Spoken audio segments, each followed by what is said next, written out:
Hi, this is Brendan Davis from Bedrock Games and the Bedrock blog, and I'm here with Adam Balderstone with another episode of Bedrock and Balderstone, and we are talking about Torchwood Season 2, Episodes 1 through 2. So we're going to do Kiss Kiss Bang Bang, the season opener, and Sleeper, the second episode of the season. Obviously, we just came off of Return of Condor Heroes, and we did a discussion of a science fiction story, and now we're sort of cleansing our palate further by jumping back into Torchwood. And I don't know, I thought this was refreshing. I have to admit, I was a little groggy watching these episodes, but I didn't care because it wasn't like I didn't feel compelled to take notes the way I feel compelled to take notes when we're doing like Cicada Queen or Return of Condor Heroes or something that has that requirement.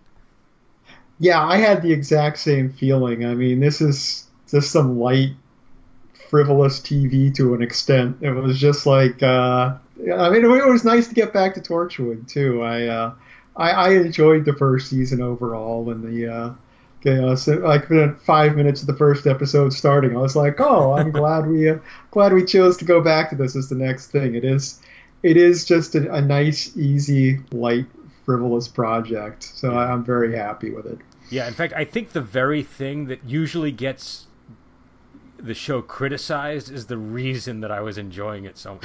Yeah, exactly. It was the first episode. I think I emailed you. I was like, that was a very Torchwood episode. Yep. I mean, you could criticize it. It's pretty silly in a lot of ways. I mean, just opening with the blowfish man in the car and the old lady and stuff. It worked for me. I needed this after Return of Condor Heroes. and just for those who don't know, Torchwood is the Jack Harkness spin-off show. And I think the reason why we ended up going back to it was because the new Doctor Who is coming out soon, and Chris Chibnall is the lead writer, and I think he did a lot of Torchwood episodes, so we figured we'd go back to it. I had watched it some years ago, and this is Adam's first time, and so but again, it's not it's fairly light fare, I think. So I mean, it's in theory it's the more adult show to Doctor Who. It was supposed, it's on at a later hour in Britain, and it's got more sexual themes, but it's really not that serious a show. No, and the sexual themes are very sort of campy. It's got a very, very campy feel to it, and and this actually came off. What was this came off of this was like between a Doctor Who section as well, because Jack Harkness left to go back to the Doctor for a little while, right? And this is the whole Utopia, Last of the Time Lords, Sound of Drumming kind of plot line had just occurred in Doctor Who at this time, where the Master came back for the first time, and so Harkness went off with him on that journey. Yeah, it took me a moment to remember. At the beginning of the episode, I was like, they were all talking about Jack left. I'm like, Jack left? I'd forgotten him running off at the very end of the last episode, and then then he mentioned during the episode, I went to the end of time. I'm like, oh, Utopia, that's right. No, I really like how they tied them together that way. I thought that was a really nice sort of smooth connection between the shows. But yeah, so I don't know. So in this episode, what happens? One of his old time agent buddies and former lover, Captain John Hart, shows up, and John Hart is like this really wicked guy, like wicked but lovable is how I would describe him. Like he's very charming, very charismatic, but he's murderous. I don't think he knows that Jack is immortal, and he throws him off a building at one point in just a spontaneous rage. Go ahead. I was saying, he didn't seem that upset about it. There wasn't a lot of remorse involved. And we were even told that he went to rehab for murder, right? Like he went to rehab for pretty much everything, including murder. And as we learn, it didn't hold. But he's essentially looking for 3 devices that he says are explosives, but it's really something to help him obtain this diamond. And he he says that he's just trying to fulfill a dying woman's wish. Turns out it's like a woman that he murdered, and that this is her way of getting back. Oh, go ahead. It's funny he was pulling that scam because I mean it's a real callback to the very first Jack Harkness episode of Doctor Who where he's pretending there's like there's bomb that's buried under here, this alien bomb, and I need your help to defuse it and stuff, and he's kind of pulling a scam there, and it's like it's essentially a variation on the same scam, which worked, I thought, because it reminds you of Jack Harkness's origin in the show, yes. and it brings the time agents back into the fold. But I mean, it was a pretty straightforward episode, really. Like there wasn't like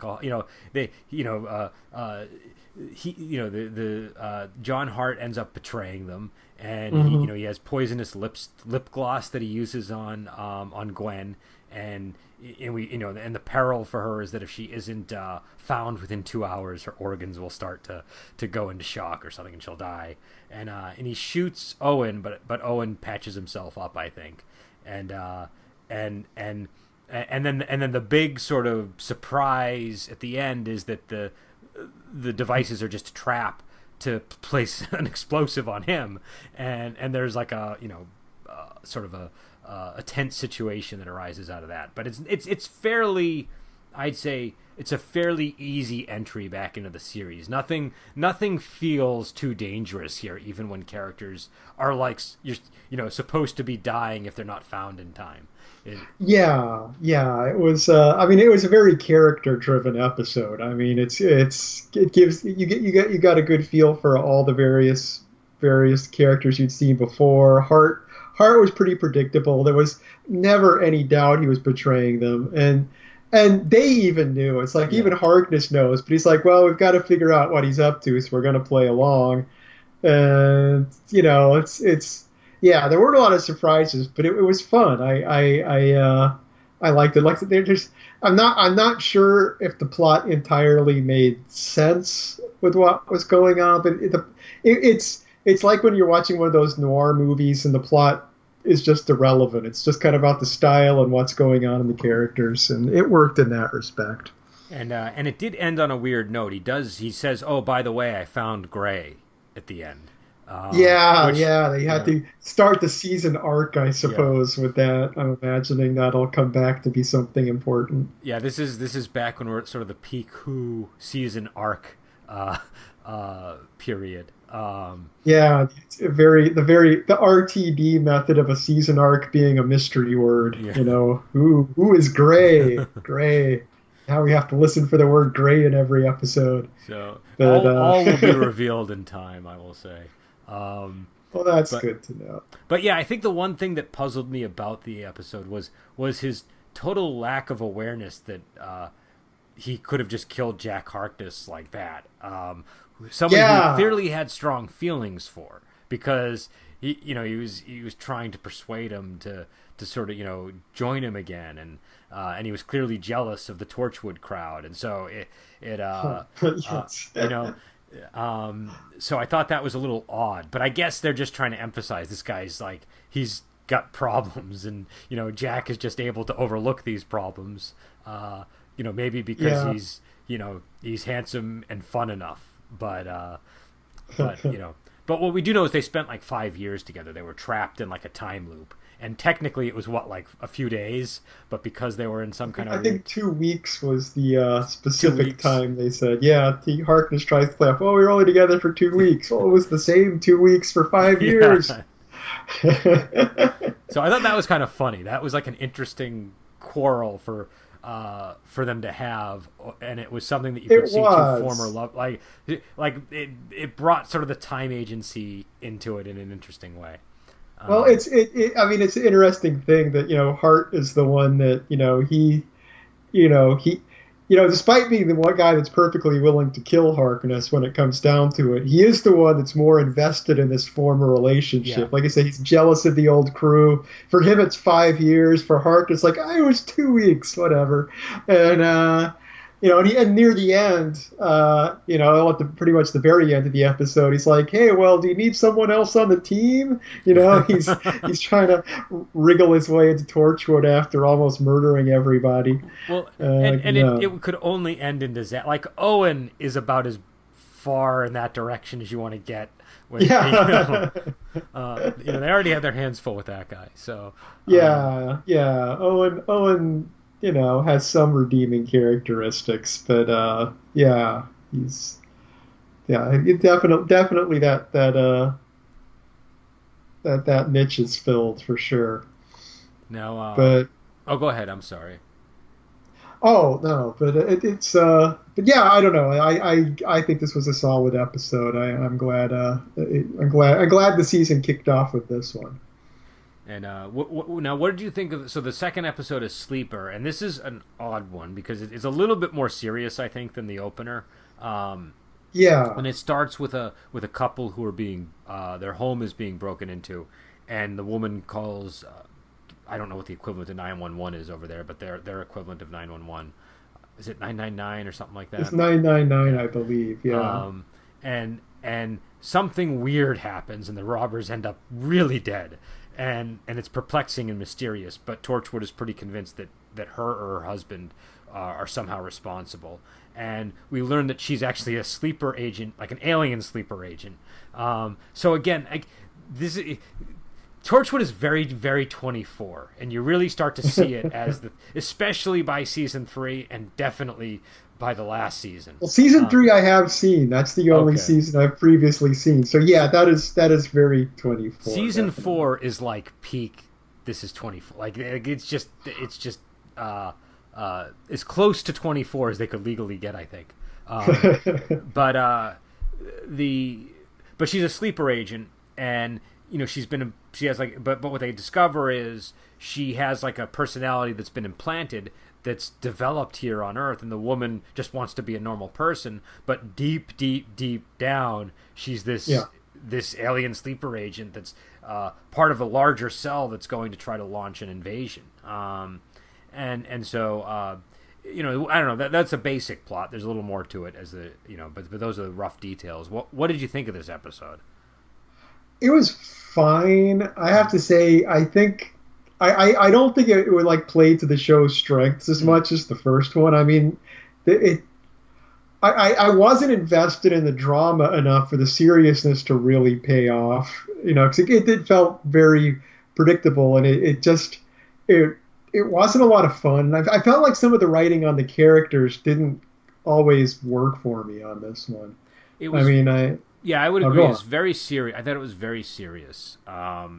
It was maybe a little bit too serious. I thought it was. I mean, it's like you said, it's a good episode. It's just that it wasn't like the last episode is it's like quintessential Torchwood, and and this one, it's maybe like Torchwood aiming a little bit higher than it normally does, and not quite getting there. I mean, like I said a minute ago, it's like I'm glad the other episode was the first one in the season and not this plot, because I watched that first one. I thought, oh, good, I'm really glad we're going to do a season of Torchwood. I'm excited about it. If it had been this one as the first one, I would have been like, I still would have been on board with doing it, but I would not have had the enthusiasm I thought. See, this episode, I'm sort of torn on. On the one hand, I thought that the mystery stuff was nice. Like I liked sort of trying to. Even the second time around, I kind of forgot the details, and I was like, it was interesting. The early part is good with the mystery. I'll agree. Yeah, because you're like, whoa, that's weird. That like, how did those people die, and what's going on? And they're trying to figure out. And they're mind probing her and all this. It's when they get.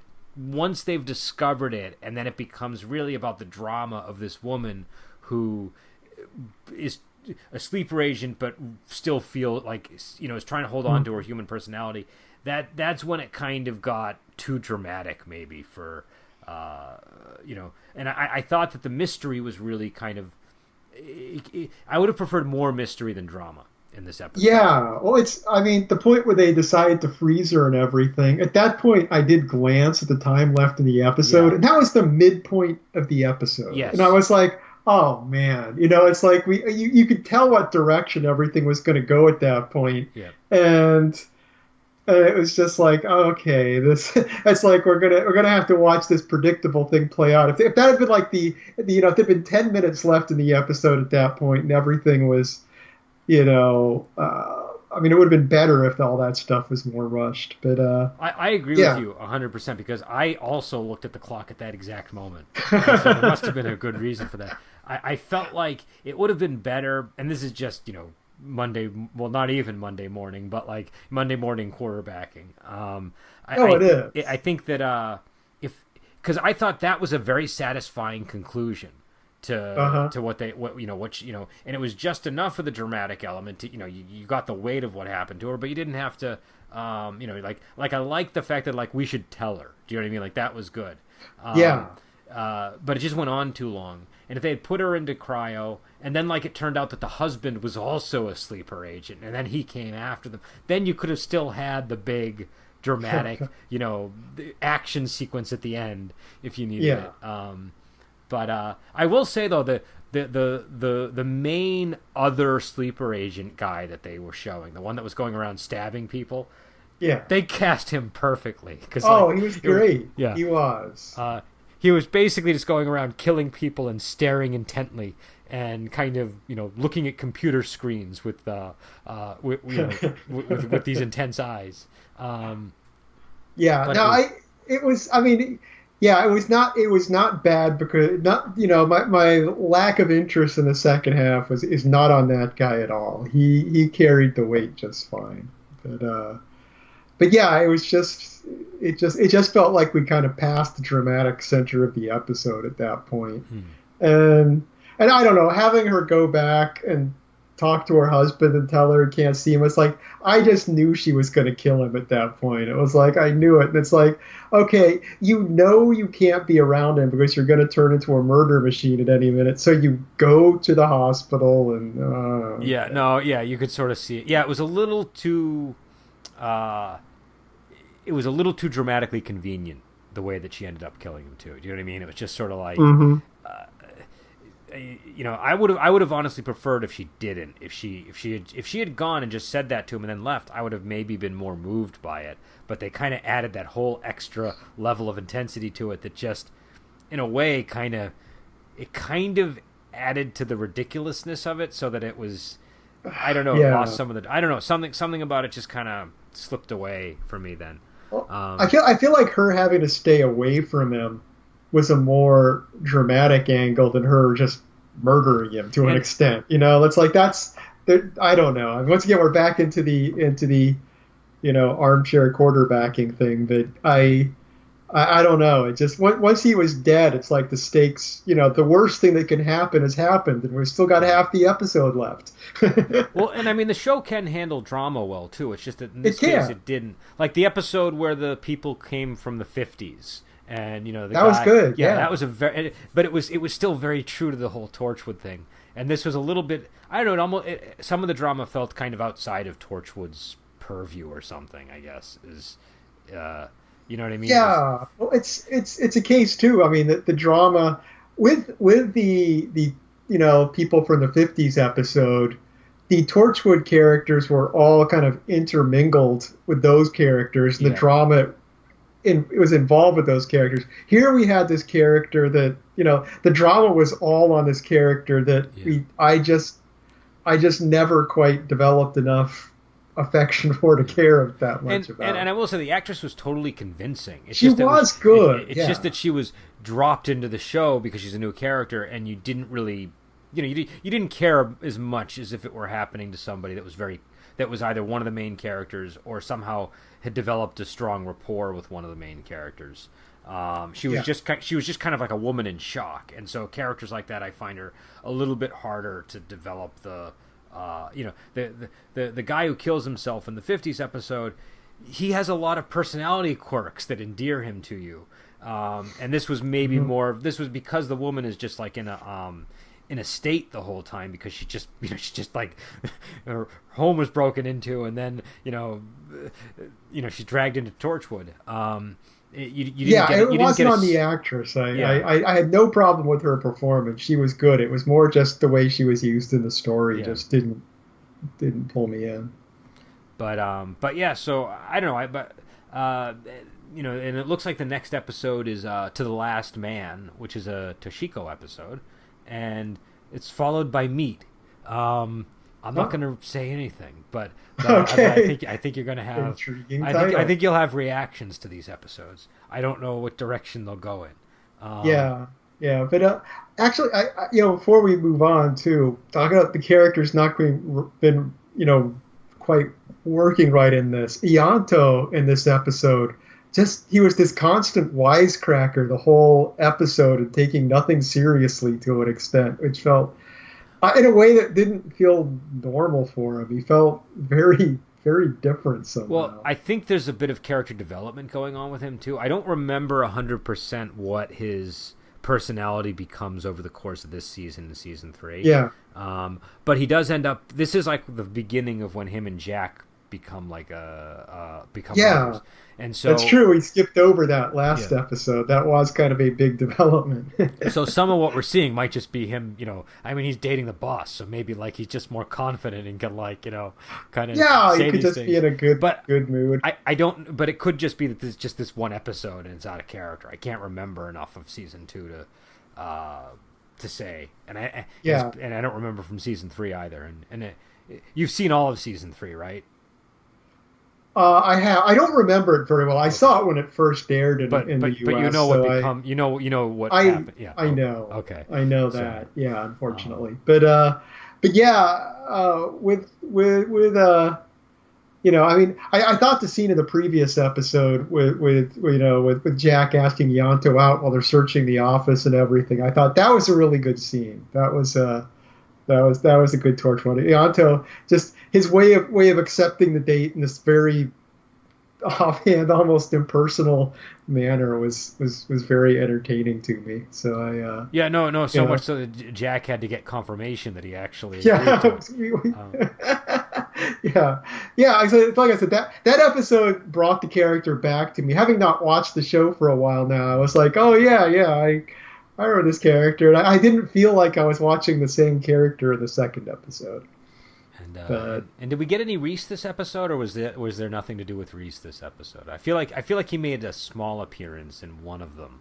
he was in the first episode. He was oddly he wasn't in the second one. It's like you almost think they with the whole thing of her, the guest character Beth, that was her name, Beth, and her husband. You'd almost think they would have had to have some parallel story with Reese to kind of contrast, because they talk about him. She has a conversation with Beth about Reese. But yeah, he only she has a phone call with Reese in the previous episode right before she gets paralyzed, telling him that she won't be home that night, and he's talking about how he got a promotion, or something wherever he works. Yeah, and also we got the whole thing where they're engaged, and Oh yes, of course. And the whole thing between her and Jack is kind of now not so. So Well, she really, really tries to use that to get Jack to intervene. It's like, hey, I'm engaged now. Now's your last chance. But yeah, he doesn't take it. She's not happy. And so I forget how all that plays out, but I think it's still a mild issue even in the 4th season, if I remember. But I could. Yeah, be I wrong. only watched the first, maybe second episode of 4th season, and I don't know. I kind of bailed on that one. Well, so the I fourth- watched it. The 4th season, it's interesting. I feel like number one, it's different because it's like a joint. What do they partner with Showtime or something? So it's like an American Yeah. and English, and there's a lot of American actors in it. And there are more episodes, and I feel like I think there are more episodes. I could be wrong. Maybe there aren't, but I'm pretty sure there are more episodes in season 4. Should probably check that claim I'm out. checking before. it as we speak. There are 10 episodes of season 4, So I guess which it's is season the 3 same. was only 5. So it's about the same. Season 3 was just very short. so it's actually so, fewer episodes than the first 2 seasons, though. yeah. But you were probably just getting it because season 3 was only 5 episodes. So you were comparing those two. That's probably what was going on. But I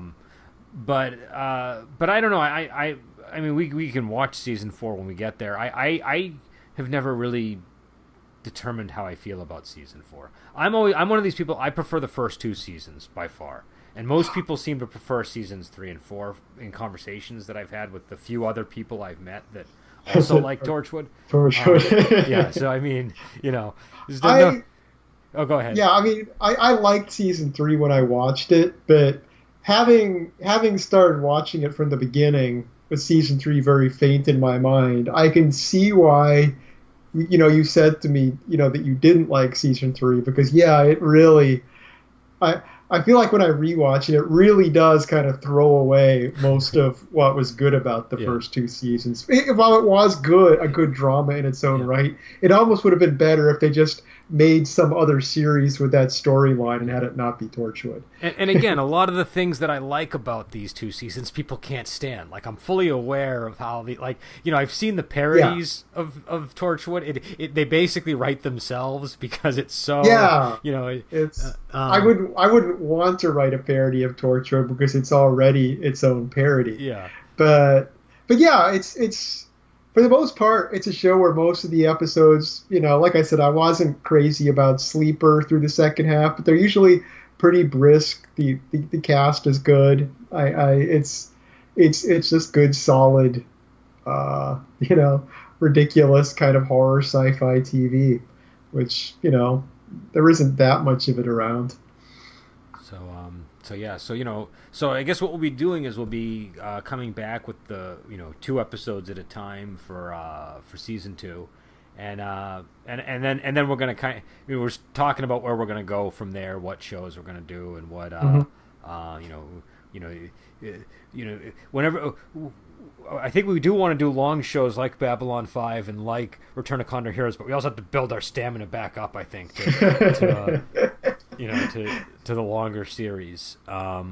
Definitely. And yeah, I mean, and I don't want to give the impression that Return of Condor Heroes was some ordeal I had to go through, because I really liked that show a lot. That was very satisfying. It's not. It's just that it's one thing to watch a show. It's another thing to watch a show knowing that you're going to have to be talking about it. And so you feel, it's